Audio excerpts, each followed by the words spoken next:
తాకట్లో ఉన్న మీ బంగారాన్ని విడిపించి ఆ రోజు ఆన్లైన్ రేటుకి కొంటాం. Sharma gold company. నమస్కారం, సుమన్ టీవీకి స్వాగతం. నేను మానస. ఈ రోజు మనతో పాటు ఉన్నారు ప్రముఖ జ్యోతిష్యుడు, జ్యోతిష్య రత్న, జ్యోతిష్య చక్ర వైభవ నిపుణ డాక్టర్ రాళ్లపల్లి రవికుమార్ గారు. వారితో మాట్లాడదాం. ఈ సెప్టెంబర్ మాసానికి సంబంధించిన ద్వాదశ రాశుల యొక్క మాస ఫలితాలు ఏ విధంగా ఉన్నాయనే విషయాలు తెలుసుకుందాం. అలాగే దాంతోపాటు సెప్టెంబర్ మాసంలో మనకి గ్రహణం కూడా ఉంది కాబట్టి ఆ విషయాలు కూడా మనం తెలుసుకునే ప్రయత్నం చేద్దాము. గురుగారు నమస్కారం అండి. నమస్కారం గురుగారు, ముందుగా సెప్టెంబర్ మాసంలో గ్రహస్థితి అంటే నవగ్రహాలు ఏ స్థానాల్లో ఉన్నాయి అనే విషయాలు తెలియజేయండి. తపోనమ్మ ప్రదిందు సమాకారే పరబ్రహ్మ స్వరూపిణి వాసరాపీఠ నిలయే సరస్వతి నమస్తుతే. సుమన్ టీవీ ప్రేక్షకులకి నమస్కారం. ద్వాదశ రాశుల్లో నవగ్రహాలు సెప్టెంబర్ నెలలో ఎక్కడున్నాయో ఇప్పుడు తెలుసుకుందాం. ముఖ్యంగా శని వచ్చేసి మనకి మీన రాశిలో ఉన్నారు, రాహు వచ్చేసి మనకి కుంభరాశిలో ఉన్నారు, అలాగే కేతు వచ్చేసి మనకి సింహరాశిలో ఉన్నారు, గురువు మనకి మిథున రాశిలో ఉన్నారు, అలాగే శుక్రుడు కూడా మనకి సింహరాశిలో ఉన్నారు. శుక్రుడు వచ్చేసి మనకి 15/9/2025 నుంచి శుక్రుడు మనకి సింహరాశిలోకి వస్తున్నాడు. అలాగే బుధుడు కూడా మనకి 15/9/2025 నుంచి శుక్రుడు ఉచ్చస్థానమైన కన్యారాశిలోకి వస్తున్నాడు. అలాగే తులారాశిలో మటుకు కుజుడు ఈ నెలల్లో ఉంటాడండి. ఇది కాకుండా గ్రహణం కూడా ఉంది మనకి ఈ మాసంలో. సంపూర్ణ చంద్రగ్రహణం 7/9/2025 ఆదివారం రోజున సంపూర్ణ చంద్రగ్రహణం ఉంది. ఇది కూడా రాత్రి 9:58 నుంచి నెక్స్ట్ రోజు 8/9/2025 తెల్లారగట్ల 1:26 వరకు సంపూర్ణ చంద్రగ్రహణం ఉంది. ముఖ్యంగా ఈ సంపూర్ణ చంద్రగ్రహణం ఏ రాశుల మీద ఎఫెక్ట్ ఉండదండి. ఓన్లీ కుంభరాశి, కొంచెం మీన రాశి మీద ఎఫెక్ట్ ఉంటుంది. ఎందుకంటే కుంభరాశిలో శతభిషం 4వ పాదం మీకు వస్తుంది కాబట్టి శతభిష నక్షత్రం మొత్తానికి దాని ఎఫెక్ట్ ఉంటుంది. అలాగే పూర్వభాద్ర నక్షత్రం మీద కూడా వస్తుంది. పూర్వభాద్ర ఏంటంటే మనకి కుంభరాశిలో 1వ పాదంలో ఉంటుంది, 2, 3, 4 పాదాలు మీన రాశి మీద కూడా ఉంటుంది కాబట్టి ఇది కాకుండా కూడా వీళ్ళకి ఏలినాటి శని కూడా నడుస్తుంది.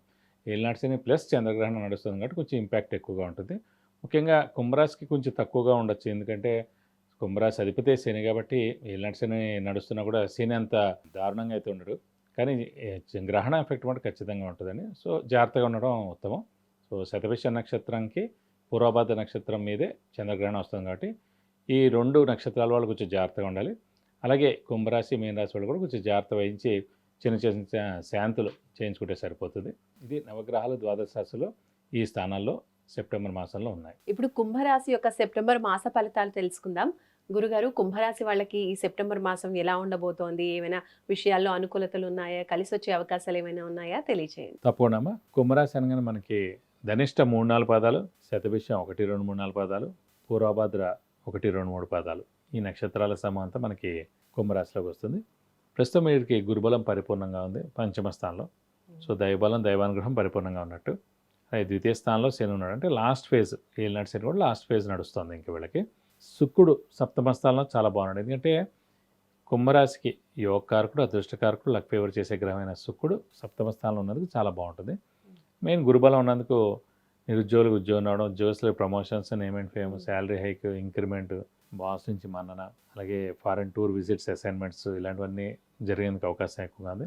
అవి ఫారెన్ టూర్ విజిట్స్, అసైన్మెంట్స్ అనేవి ఏంటంటే అటు ఏలినాటి శని ద్వారా స్థానచలనంతో ఫారెన్ వెళ్ళడం, అలాగే ఇక్కడ గురుబలం ఉండడం చేత ఖచ్చితంగా వెళ్ళడం అనే 2 రకాలుగా జరుగుతుందండి. సో మానవ ప్రయత్నం మనం చేయాలి. అలా ఇది కాకుండా ఈ కుంభరాశికి మెయిన్గా శతభిషం నక్షత్రం, పూర్వభాద్ర నక్షత్రం మీద గ్రహణం వస్తుందండి. 7వ తారీఖు సెప్టెంబర్ నెల 2025 ఆదివారం రోజున రాత్రి 9:58 నుంచి తెల్లారగట్ల 8వ తారీఖు దాకా 1:26 తెల్లారితే 1:26 దాకా ఉంది. సో 3:30 గంటలు 25 నిమిషాల మొత్తం వ్యవధి అది. సో వీళ్ళు జాగ్రత్తగా ఉండాలి కుంభరాశి వారు. ఆ రోజు మటుకు ఎక్కడికి వెళ్లకుండా ఉండడం ఉత్తమం. వీళ్ళైతే ఉద్యోగం అయితే కనుక సెలవు పెట్టుకోవడం మరీ ఉత్తమం. ఎందుకంటే గ్రహణ సమయంలో పంచభూతాలు ఏవి కూడా మనతో పాటు ఉండవు, మన వశంలో ఉండమాట. అంటే మానవ వశంలో ఏవి ఉండవు. సో అవి ఏవైనా చేయగలరు, గాలితో కానీ నిప్పుతో కానీ ఏదైనా సరే. అవి చాలా డేంజర్ అన్నమాట. గ్రహణ సమయంలో ఇంకా చాలా డేంజర్. కాబట్టి ఆ రోజు ప్రయాణాలు అనేది అసలు చేయకుండా ఉండడం ఉత్తమం, ముఖ్యంగా కుంభరాశి వారు. అలాగే మెయిన్ శతభిష నక్షత్రం 1, 2, 3, 4 పాదాల వాళ్ళు, అలాగే కుంభరాశిలో మెయిన్గా ఉన్న పూర్వభాద్ర 1, 2, 3 పాదాల వాళ్ళు ఖచ్చితంగా ఈ గ్రహణ సమయం ఇది ఉంటుంది కాబట్టి వాళ్ళు ఖచ్చితంగా 9:58 అన్నారు కాబట్టి ఖచ్చితంగా 9:57, 9:55 తలస్నానం చేయడం. తలస్నానం చేసేసి వీలవుతే, అంటే కొంతమంది శ్లోకాలైనా చెప్పుకుంటే మంచిది, కొంతమంది చేయలేరు. సో చిన్నపిల్లలు అయితే అస్సలు చేయలేరు, పెద్దవాళ్ళు అయితే చేయగలరు. కాబట్టి మనకు వచ్చిన శ్లోకం మనం చదువుకోవడం, లేదా ఒక టేప్ రికార్డ్ ఆన్ చేసి, లేకపోతే ఒక కంప్యూటర్ ఆన్ చేసి, లేకపోతే మన ఫోన్ ఆన్ చేసి ఏదైనా శ్లోకాలు మనం చదివితే విన్నా సరిపోతుంది. ఒక గంట సేపు అయితే యాక్చువల్లీ అంటే తెల్లారగట్ల 1:26 దాకా ఉంది. కొంతమంది 1:26 అయిన తర్వాత కూడా తలస్నానం చేస్తే ఇంకా చాలా మంచిది. ఎందుకంటే మనకు ఆ దోషం ఏమవుతుందో అంతా తొలగిపోతుంది. ఓన్లీ మనకి చెప్పేది అంటే కుంభరాశి వాళ్ళే, అది కూడా మెయిన్ ధనిష్ట శతభిష నక్షత్రం వాళ్ళు, పూర్వభద్ర నక్షత్రం వాళ్ళే. వీళ్ళు ఖచ్చితంగా అంటే పట్టు విడుపు స్నానాలు చేస్తే చాలా మంచిది. అది అయిన తర్వాత పొద్దున్న మటుకు పట్టు స్నానం ఎప్పుడు చేయాలంటారు? పట్టు స్నానం మటుకు 9:58 అప్పుడే పడుతుంది. కాబట్టి 9:57, 9:58కి మనం చేస్తే సరిపోతుంది. విడుపు 1:26 కాబట్టి అది కూడా చేస్తే చాలా మంచిది. అది అయిన తర్వాత పొద్దున్నే మళ్ళీ మనం తలస్నానం చేసిన తర్వాత గుడికి వెళ్ళి మనం దండం పెట్టుకుంటే చాలా మంచిది.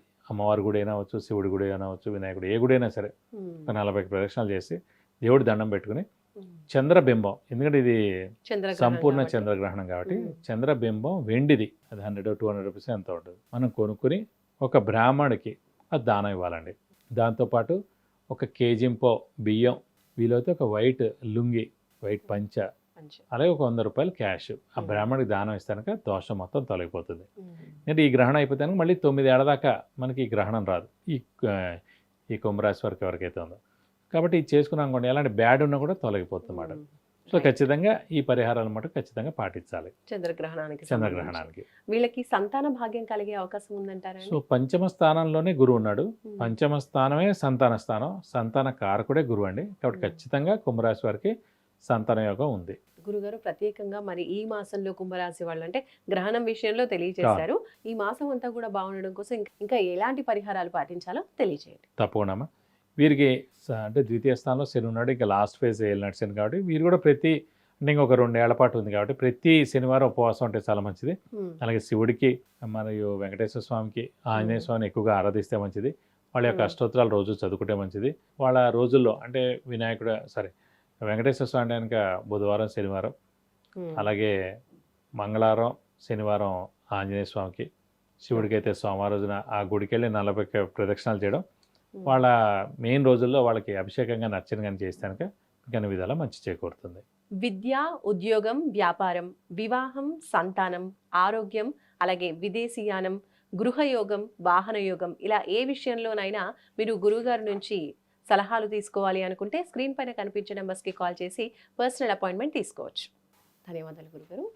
నమస్కారం. ఇదండి కుంభరాశికి సంబంధించిన సెప్టెంబర్ మాస ఫలితాలు. చూస్తూనే ఉండండి సుమన్ టీవీ. నమస్కారం.